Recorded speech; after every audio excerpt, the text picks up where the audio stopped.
I spent 6 years buying things. 6 years of clearance sales, marketplace hauls, and just one more throw pillow moments. And my living room still felt like a waiting room at a dentist's office. Blank. Forgettable. Not mine. Here is everything I wish someone had told me before I wasted hundreds of dollars I didn't need to spend. Because the truth hit me on a random Tuesday in March when I was avoiding a work deadline and just staring at my own room. I realized I wasn't seeing my space. I was seeing the version of it I'd given up on. Your home is hiding a completely different space you have never seen. Not because you need new stuff, because you've stopped looking at what you already have. In the next 10 minutes, I'm going to show you exactly how I transformed my living room for $0. Not 5, not 20, 0. And by the end of this, you will never look at your own home the same way again. Here's what nobody in the home decor world wants to admit. The industry is built on making you feel like your space is one purchase away from being beautiful.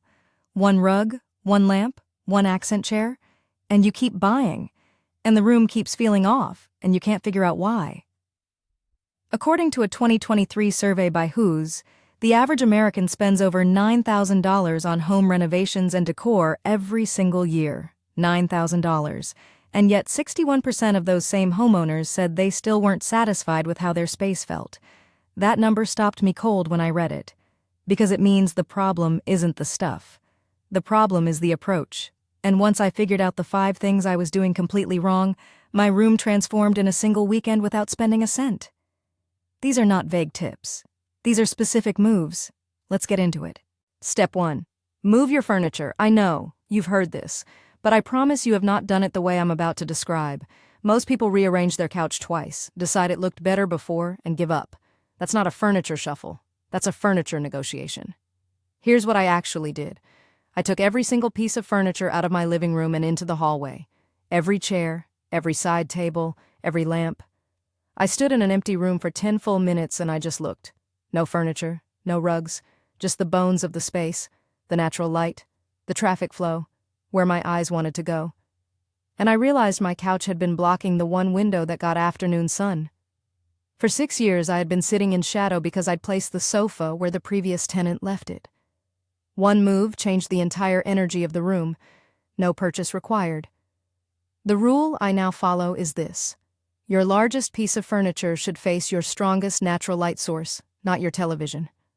Try it this weekend. Set a timer for 20 minutes. Empty the room. Start fresh. You will be shocked. Point 2. Your home already has a gallery wall. You just haven't built it yet. Go right now. Don't wait until the end of this video. Go look at every room in your home that is not your living room. Your bedroom, your home office, your hallway, your kitchen. I will bet you there are at least 7 framed photos, artwork pieces, or decorative prints scattered across those rooms that are doing absolutely nothing for the spaces they're in. Forgotten gifts, old prints from a phase you've moved past, art that was hung just to fill a wall and never thought about again. That is your gallery wall budget. In March, I pulled 4 frames from my guest bedroom, 2 from the hallway, and point 3 is the one that made the biggest visual difference and took the least amount of time. Texture layering.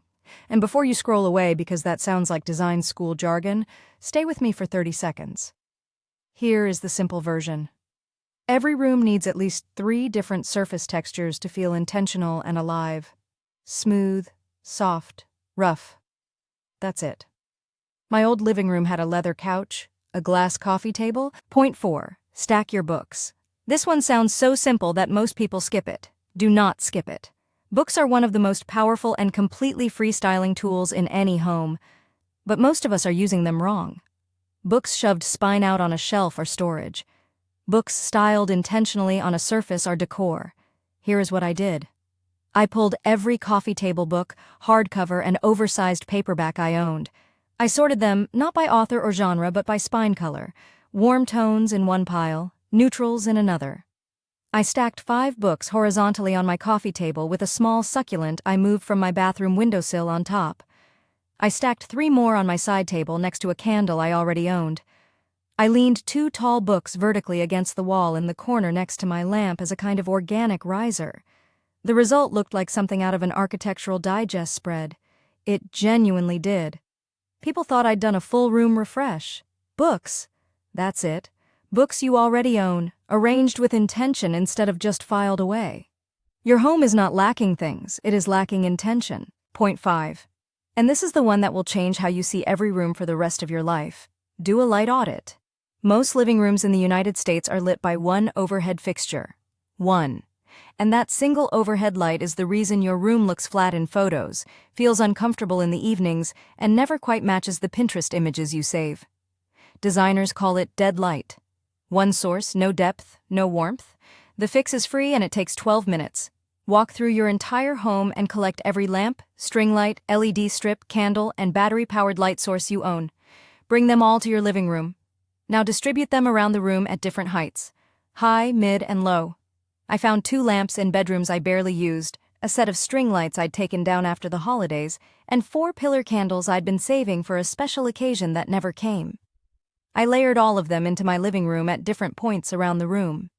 I turned off the overhead light, and for the first time in 6 years my room looked like a home. Not a waiting room. A home. Light is not about wattage, it is about warmth and placement, and you already own enough of it. So here is what all 5 of these steps have in common. Every single one of them was about redistribution, not acquisition. Moving things, seeing things differently, using what you already have with more intention.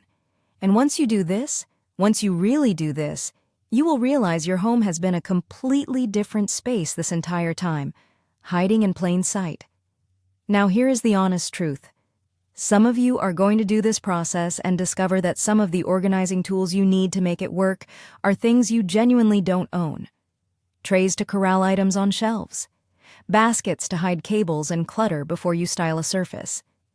Drawer organizers so that when you open a drawer to find a candle, you can actually find it.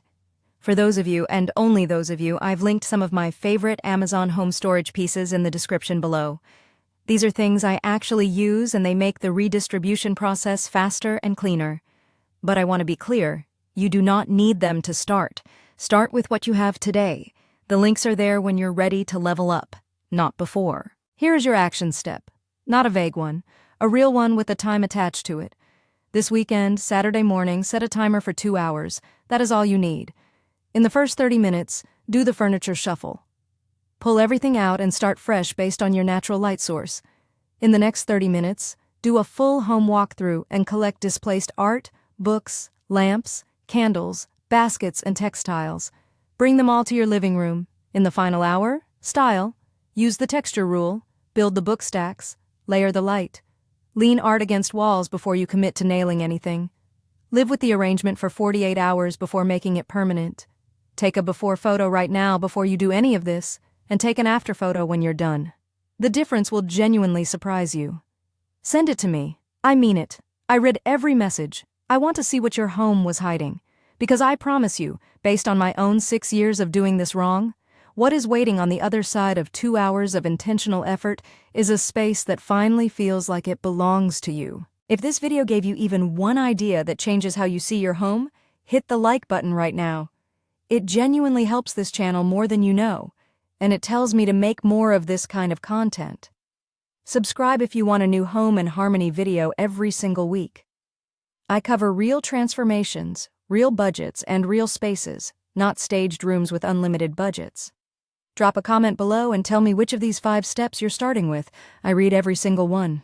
And if you want to go deeper, I have a full video linked right here on how I styled my entire bookshelf for free using the same redistribution method. Go watch that next. I'll see you there. Disclaimer. This video is for educational and entertainment purposes only. Nothing constitutes professional advice of any kind.